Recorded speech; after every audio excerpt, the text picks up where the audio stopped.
All right, Larry Krueger here from the Pig and a Pickle Crew Show with a little 49er video as we recap. I did the whole recap video and I forgot to mention the lead, which was that, probably the biggest significant happening of this presser was that Kyle Shanahan was asked about Brandon Aiyuk, and he said a couple interesting things. I mean, one of the things he said was he was asked, hey, do you have any regrets of that this whole thing with Aiyuk has gone south?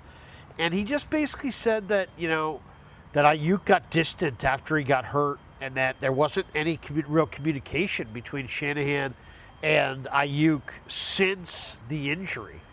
Well, I mean, since the injury was October of last year, so that's a long time to have kind of a fractured communication line. So I thought that was interesting. That he hasn't had any significant conversations with him since the injury. So, and then he just said that Aiyuk got distant after he suffered the injury. That he got distant, and the Niners tried to, they wanted to bring him back. They wanted him to come back into the fold, and he just never did. And eventually, they just kind of said, you know what, it's not going to happen. So I did think that was interesting. The other thing Grant asked him, he said, we saw him this summer, at training camp, and Grant said, was it just like, hey, he was there, but there was a lot of other stuff going on behind the scenes, in addition to just, he seemed to be happy, he seemed to be rehabbing, everything seemed to be pointing in the right direction in training camp. And then Grant said, hey, but was there more going on behind the scenes? And Shanahan just said, obviously. One word answer, obviously. So, there's obviously a broken relationship here. Was it about the money? Was it about Brandon's attitude? Was it about miscommunication or some poor communication between the team? I mean, everybody's going to have to probably own their failure in the whole thing. But there you go. That's probably the big story of the day. Shanahan said he had not talked to Aiyuk since the injury, significantly. I mean, he's probably had passing conversations, but he hadn't talked to him significantly since the injury, which was on October of last year. And that he said that he got distant, and obviously there was a lot going on this summer that we still don't know about. So there you go. Now you're fully updated on everything that happened down here in Santa Clara on this Thursday. All right, Larry Krueger here from the Krug Show for the Pig and a Pickle Krug Show for a 49er camp update as we're down here in Santa Clara on a Thursday. It's a Wednesday schedule for the Niners, but of course it is Thursday as they're playing on Monday Night Football. Check out Pig and a Pickle, 2 locations, Emeryville and Corte Madera. They're open 7 days a week from 11 a.m. till 8 p.m. or until they run out. And they do run out, so get there early. Get some brisket chili. Tell them that Krug sent you. All right, couple things today. We got a number of things. We talked to Kyle Shanahan. The injuries today, not practicing today. Nick Martin didn't practice with the concussion. Jordan Elliott with the knee did not practice. Spencer Burford with the ankle/knee, he also did not practice. Ricky Pearsall with the ankle/knee also did not practice, though Shanahan did say that Pearsall has a chance to play on Monday Night Football. Now, limited today at practice, Tatum Bethune, he's got an ankle injury. Renardo Green with a neck. Sam O with an ankle. And Yatir Gross-Matos with a hamstring. They were all limited today. Eric Kendricks was listed as a full go. So he's ready to roll. Now he's on the practice squad. So he may not play Monday night. But there you go. Kendricks is a full go. Jawan Jennings, who also, there's some violent moments in the last game with Jennings. According to Shanahan, he's healthy and he will play on Monday Night Football. Shanahan was asked about CMC, and Christian McCaffrey this week can break Roger Craig's single-season reception record for running backs. And, Shanahan said, how much admiration he had for Roger Craig and how cool it is that Christian's on the verge of such a milestone. He also had very high praise for ex-Niner DeForest Buckner. Said he was very grateful for his time with Buck, and really talked up Buckner. Buckner obviously, He said Buckner was huge for us, and there's no question. And obviously, the response is, well, why did you trade him? But they made a calculation on the cap that they would rather sign Eric Armstead and Jimmy Ward and go 2-for-1 instead of one Eric Buckner or DeForest Buckner. And the bottom line is Buckner hired Joel Siegel as his agent. That sent the Niners a message that he was going for the biggest amount of money. They, made a plan. I think they made a mistake. They probably should have just said goodbye to Armstead and Ward and kept DeForest Buckner. Instead, they traded DeForest Buckner. They got a first-round pick. They turned it into Kinlaw. They tried to replace him years later with Javon Hargrave, and it just, the whole thing really has not worked out. And ever since, DeForest Buckner has been a very good member of the Colts team. Now, he went to Panama to try to get relief for an injury he's had, but supposedly he's going to go. He is going to go. DeForest Buckner will be back on the field Monday night against the Niners coming off of IR. So huge break there for the Colts. Kyle was asked about Phillip Rivers today, and he said, yeah, he looks a little older, but guy knows how to play quarterback. He's one of the best quarterbacks I've ever watched, he said. And he was asked, was Phillip Rivers potentially coming to the Niners? If he was it only to be the starter? And Shanahan said, yeah, that's the answer. He was only going to be the starter. The reason the question is interesting is because Brock Purdy got hurt in the NFC Championship game. And the Niners went to Josh Johnson, and we know what happened. If they had signed Phillip Rivers, they could have gone to Phillip Rivers. And who knows how that game would have ended. They probably still would have lost. But it would have been interesting to see Phillip Rivers instead of Josh Johnson there. He was asked, hey, do you like people to tell you when guys are on the verge of a statistical milestone, or some personal record or whatever? And Shanahan's like, he said, I know KB is 1 yard away from hitting his bonus. Everybody's telling me about it.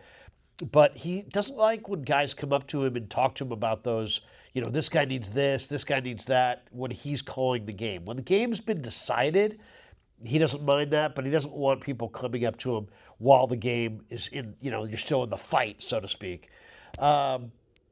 He was asked, are you concerned about your run defense? The 49ers are not stopping the run. And he said it hasn't been good enough. We work on it schematically. We work on it individually. The Niners may be getting Tatum Bethune back. Maybe they'll get Eric Kendricks in there. Maybe that will be the difference between not being able to stop the run and stopping the run, because right now they can't stop the run. We should tell you these 49er practice reports are brought to you by our friends at Plank. Plank just opened the Hub, a brand new sports viewing space with a massive 30-foot media wall, over 70 TVs. They got great food, specialty cocktails. They got a 15,000 square foot outdoor beer garden.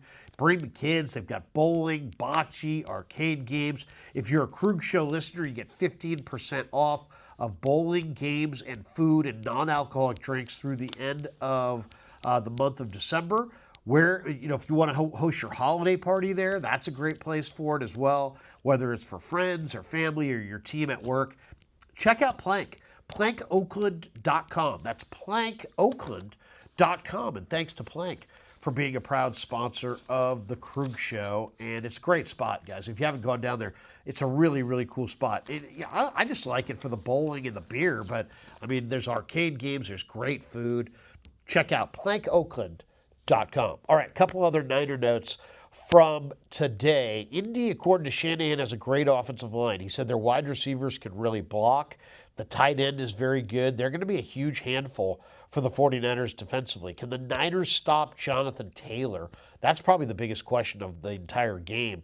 Lou Anarumo, I asked Kyle about Lou Anarumo's defense, and he's like, he said Buck coming back gives them a real force. He said, Kyle said they're number one in the NFL in yards per carry. He said they're very good zone coverages. They have a nice mix of zone and man.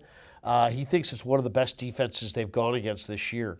Kyle was also asked about Nick Martin, why he's still in the concussion protocol, and he basically just said, hey, look, he's still having symptoms. He's still having concussion symptoms, and that's why he's in the protocol. A couple other notes. He was asked, are you going to watch Rams-Seahawks? Big Thursday night football tilt. Nope. No time for that. He said, Wednesday schedule, no time for Thursday night, no time to watch TV, according to Kyle Shanahan. It was asked, hey, man, you guys maybe make it to the playoffs this weekend. what would that mean? And he's like, well, our first goal is to make the playoffs. So it's actually huge. So, he's not downplaying it at all. I mean, it's like, hey, the 49ers can make the playoffs this week or next week or the week after. They got a 90% chance to make it. They could still potentially not make it. But he said getting to the playoffs was our first goal. So, yes, we'll be very happy if we get there. And he also said that, he was asked about Jonathan Taylor. The challenge of trying to stop Jonathan Taylor. Kyle, why is it such a huge challenge? And he's like, well, they got an elite offensive line. He's like, this is a big back with 4.3 speed, but he really knows how to run. He's a great tackle breaker. He can catch the ball. There's really nothing not to like about Jonathan Taylor. A couple other notes from today. The Niners worked out a couple offensive linemen. Offensive tackle Aiden Williams, who played at Minnesota Duluth. He's from Anchorage, Alaska. He's a 25-year-old offensive tackle, 6'6", 315. He was undrafted in last year's draft. He got cups of coffee with Pittsburgh and Carolina. Smart, though. Very smart, very athletic. Played in the East-West Shrine game, 27 reps at 225, 10-inch hands. He's an interesting guy, Aiden Williams. I kind of liked him a little bit in the draft process. That's an interesting one. The other one is a guy named Azua Opedra, and he went to Weber State. He also was an undrafted free agent, was with the Eagles, 6'4", about 305 pounds. He's 29. The Niners worked out both those guys, so they're looking for offensive line reinforcements. CBS Sports' Mike Renner put out his mock draft, and this was interesting. He had the Niners at taking the Oregon offensive guard. A lot of people think Niners may go offensive tackle in the first round, but nobody's really projecting them to go guard. But this is a good player. I love this player. Emmanuel Pregnon, the left guard for the Ducks. He's allowed only 3 pressures and only 1 sack all season in 351 pass blocking snaps. He's 6'5", 318. But you got to see this guy. This guy is an Adonis, man. He wears number 75 for Oregon, and he is just a road grader. Pregnon would be a really nice get. He started his career at Wyoming, then he transferred in the portal to SC, then he got back in the portal and went to Oregon. But he is a road grader, man. I really like Pregnon. I thought of him more as like a second-round pick than a first, but late first, it may make sense. We'll see how he grades out. He's had an incredible year, and so have the Ducks. And one last note, ESPN had their playoff sim, and Seth Walder is a smart guy, and he puts it together. This is interesting, too. He projects the Niners to beat Indianapolis 10-6 on Monday Night Football, but then lose to both the Bears and the Seahawks to finish the year, making the 49ers the 6th seed in the NFC. He's projecting that the Niners will then upset Philly, the 3 seed, at the Link, 34-24 in the wild card round. But then he projects the Tampa Bay Buccaneers will beat the 49ers in the divisional round, and they will obviously have beaten Seattle in the first round to get there. So it would. Seth Walder has Tampa beating Seattle and then beating the Niners in the division round. I don't think that's going to happen. That would be the one I would bet. I can see the Niners losing, but I don't think it'll be to Tampa in the division round. I think it's going to be to L.A. at some point. Anyway, he predicts it's going to be a Rams-Pats Super Bowl 60 right here at Levi's. So I don't know what it's worth, but ESPN's playoff sim by Seth Walder is out. And he says Niners will finish 11-6, which is what I projected at the beginning of the season. But he also has them beating Philly and Philly, which would be great, and then losing the next week to Tampa to check out. I would say they're going to beat Tampa, and they're going to play the Rams in that NFC Championship game in L.A. We shall see. All right, that does it for us. We should also tell you 49er football season is presented all season long by Sleeper, the fastest growing fantasy platform in the world. It's a one-stop shop. You get blazing fast news, real-time stats, group chat, season-long leagues, and of course, Sleeper picks for daily fantasy. Use promo code Larry, L-A-R-R-Y, easy to remember. Sleeper will match your first deposit up to $100. Links in the description. Terms and conditions do apply. And thanks to all of you guys for supporting The Krug Show on YouTube.